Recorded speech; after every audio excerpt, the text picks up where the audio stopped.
Assalamualaikum warahmatullahi wabarakatuh. Perkenalkan, nama ulun Ananda Muhammad Ilyas dengan NPM 2012-5023. Maksud dibuat video ini adalah untuk mempresentasikan makalah ulun yang berjudul Kedudukan dan Fungsi Hadis sebagai Sumber Ajaran dan Hukum Islam. Baiklah, langsung saja ke pembahasan pertama, kedudukan hadis dalam syariat Islam. Dalam hukum Islam, kedudukan hadis dalam syariat Islam adalah sebagai sumber hukum kedua setelah Al-Quran. Jadi Al-Quran dulu, baru hadis dalam masalah pengambilan hukum dalam agama Islam. Karena itu, apa yang disampaikan Nabi harus diikuti. Sejak masa sahabat sampai hari ini, para ulama telah bersepakat dalam penetapan hukum didasarkan juga kepada sunnah hadis Nabi, terutama yang berkaitan dengan petunjuk operasional. Jadi ulama juga telah bersepakat bahwa tidak hanya Al-Quran sebagai pengambilan hukum, tapi juga hadis atau sunnah Nabi. Keberlakuan hadis sebagai sumber hukum diperkuat pula dengan kenyataan bahwa Al-Quran hanya memberikan garis-garis besar dan petunjuk umum yang memerlukan penjelasan dan rincian lebih lanjut untuk dapat dilaksanakan dalam kehidupan manusia. Karena itu, keabsahan hadis sebagai sumber kedua secara logika dapat diterima. Selain itu, kedudukan hadis dalam syariat Islam juga berfungsi sebagai bayan atau penjelas terhadap Al-Quran. Jadi kedudukan hadis dalam syariat Islam juga berfungsi salah satunya sebagai bayan atau penjelas. Imam Ahmad menandaskan bahwa seseorang tidak mungkin bisa memahami Al-Quran secara keseluruhan tanpa melalui hadis.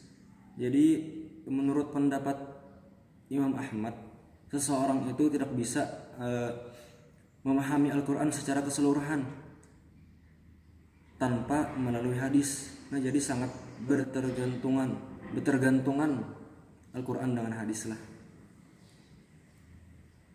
Dan juga menurut Imam Al-Syatibi juga berpendapat bahwa kita tidak akan bisa mengistimbat, mengambil hukum atau mengambil kesimpulan dari hukum Al-Quran tanpa melalui hadis. Nah, jadi ujar menurut pendapat Imam Al-Syatibi, kita tidak bisa mengambil istimbat tanpa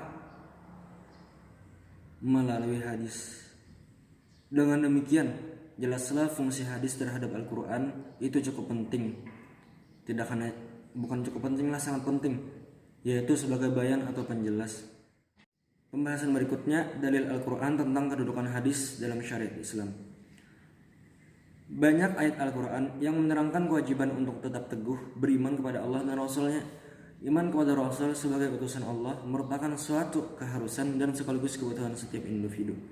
Jadi setiap orang lah harus mentaati Rasul dan mentaati Allah dan mentaati Rasul. Selain Allah memerintahkan umat Islam agar percaya kepada Rasul, juga menyerukan agar mentaati segala bentuk perundang-undangan dan peraturan yang dibawanya, baik berupa perintah maupun larangan.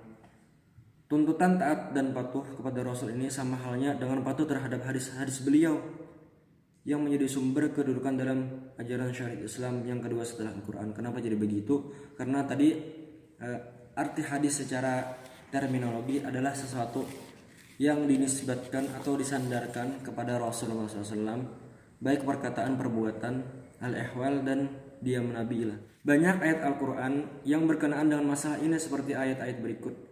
A'udzubillahiminasyaitonirrajim. Ma atakum rasul fakhudhuhu wa ma nahakum anhu fantahu wattaqullaha innallaha syadidul iqab. Artinya, Allah alam, apa yang diberikan Rasul kepadamu maka terimalah, dan apa yang dilarangnya bagimu maka tinggalkanlah, dan bertakwalah kepada Allah, sungguh Allah sangat keras hukumannya. Dan juga dalam surah An-Nisa ayat 59, ya ayyuhalladzina amanu atiiullaha wa atiiur rasul wa ulil amri minkum fa in tanaza'tum fi syai'in farudduhu ila Allah wa rasul in kuntum tu'minuna billahi wal yawmil akhir dzalika khairu wa ahsanu ta'wila. Artinya, wallahu a'lam, wahai orang-orang yang beriman, taatilah Allah dan taatilah Rasul Muhammad dan ulil amri, pemegang kekuasaan di antara kamu. Kemudian jika kamu berbeda pendapat tentang sesuatu, maka kembalikanlah kepada Allah dan Rasulnya. Jika kamu beriman kepada Allah dan hari kemudian, yang demikian itu lebih utama bagimu dan lebih baik akibatnya. Quran Surah An-Nisa ayat 59. Jadi dalam pembahasan tadi kita dapat mengambil kesimpulan bahwa hadis itu berkedudukan sebagai pengambil dasar hukum syariat Islam yang kedua setelah Al-Quran, dan juga sebagai bayan atau penjelas dalam memahami isi kandungan yang ada di dalam Al-Quran.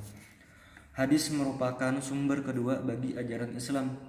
Dialah sumber yang paling luas, yang terperinci penjelasannya, dan paling lengkap susunannya. Sunnah memberikan perhatian yang penuh dalam menjelaskan Al-Quran. Oleh sebab itu, tidaklah seharusnya dalam urusan istinbat hukum Islam orang mencukupkan Al-Quran saja tanpa membutuhkan penjelasan dari As-Sunnah. Baiklah, ulun kira cukup sampai di sini. Ulun harap kawan-kawan semua dan ibu dosen dapat memahami apa yang telah ulun sampaikan tadi. Walaupun ulun sangat yakin sangat banyak kesalahan dan kekurangan yang telah ulun lakukan. Tapi terlepas daripada itu semua, ulun minta maaf. Wassalamualaikum warahmatullahi wabarakatuh.